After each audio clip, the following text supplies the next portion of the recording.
Assalamualaikum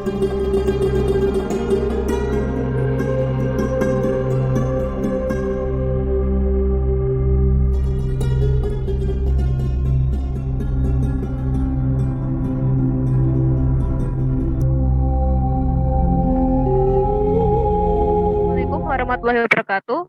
Kami dari kelompok 2 akan mempresentasikan tentang timeline pemahaman manusia tentang Tuhan dan penjelasan fakta saintifik keberadaan Tuhan. Pertama-tama perkenalkan, nama saya Radia Ardini Nangbodia-Stuti, biasa dipanggil Radia, NPM 097 dari Prodi Sains Data. Perkenalkan, nama saya Yunita Nur, NPM 107 dari Prodi Sains Data. Perkenalkan, nama saya Novita Anggraini, NPM 104 dari Prodi Sains Data. NPM 087 dari Prodi Sains Data. Nama saya Denisa Septalian Alhamdulillah, biasa dipanggil Denis, dari Prodi Sains Data. Perkenalkan, nama saya Yayang Dimas Saputra, biasa dipanggil Yayan, NPM 102 dari Prodi Sains Data.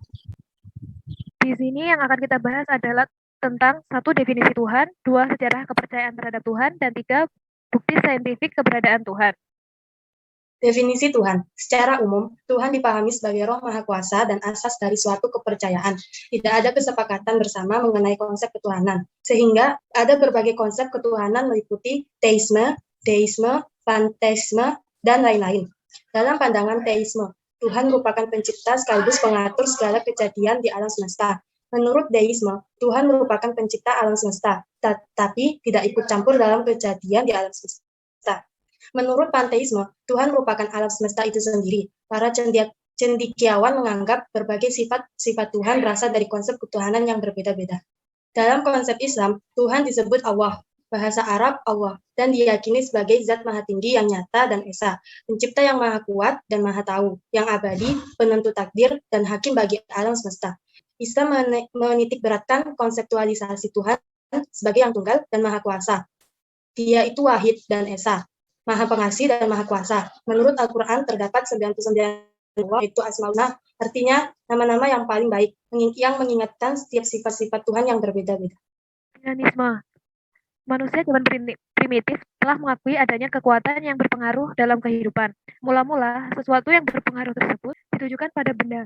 Setiap hal mempunyai pengaruh pada manusia, baik positif maupun negatif. Kekuatan ada pada pengaruh tersebut dengan nama yang berbeda-beda, seperti mana? Malaysia dan Tuah Melayu, dan Sakti India, yakni kekuatan gaib. Mana adalah kekuatan gaib yang tidak dapat dilihat atau diindera dengan panca indera. Oleh karena itu, dianggap sebagai sesuatu yang misterius. Meskipun nama tidak dapat diindera, tetapi ia dapat dirasakan pengaruhnya. Animisme. Masyarakat primitif mempercayai adanya peran roh dalam hidupnya, dan setiap benda yang dianggap benda baik mempunyai roh. Oleh karena itu, masyarakat primitif mempercayai bahwa roh merupakan sebagai sesuatu yang aktif sekalipun bendanya telah mati. Selain itu, roh juga dianggap sebagai sesuatu yang selalu hidup, mempunyai rasa senang, rasa tidak senang apabila kebutuhannya dipenuhi. Menurut kepercayaan ini, agar manusia tidak terkena efek negatif dari roh-roh tersebut, manusia harus menyediakan kebutuhan roh. Contohnya seperti sesajen yang sesuai dengan saran dari dukun. Oke, selanjutnya yaitu kepercayaan politisme. Kepercayaan dinamisme dan animisme lama-lama tidak memberikan kepuasan karena terlalu banyak yang menjadi sanjungan dan pujaan. Roh yang lebih dari yang lain kemudian disebut dengan dewa-dewa yang mempunyai tugas dan kekuasaan tertentu sesuai dengan bidangnya. Ada dewa yang bertanggung jawab terhadap cahaya, ada yang membidangi masalah air, ada yang membidangi angin, dan lain sebagainya. Ini adalah henoteisme. Henoteisme adalah suatu pemahaman bahwa hanya ada satu Tuhan atau dewa yang berkuasa di dalam dunia, tanpa menyangkal keberadaan Tuhan atau dewa lainnya. Henoteisme juga dipahami sebagai tahap keagamaan yang berada di antara politeisme dan monoteisme. Tahap keagamaan yang dimaksud adalah tahap perubahan keyakinan, yaitu dari keyakinan bahwa ada banyak dewa yang berkuasa atau politeisme sampai keyakinan bahwa hanya ada satu dewa yang berkuasa atau monoteisme. Yang kelima ada monoteisme. Monoteisme adalah paham yang hanya mengakui satu Tuhan untuk seluruh bangsa dan bersifat internasional. Bentuk monoteisme dalam filsafat ketuhanan terbagi dalam 3 paham, yaitu yang pertama deisme. Deisme adalah kepercayaan bahwa dengan adanya pengetahuan, akal, dan pikiran, seseorang bisa menentukan bahwa Tuhan adalah nyata. Beberapa paham deisme menganggap bahwa Tuhan tidak mencampuri urusan manusia dan mengubah hukum alam semesta. Yang kedua ada panteisme. Secara harfiah, Panteisme memiliki arti Tuhan adalah semuanya dan semuanya adalah Tuhan.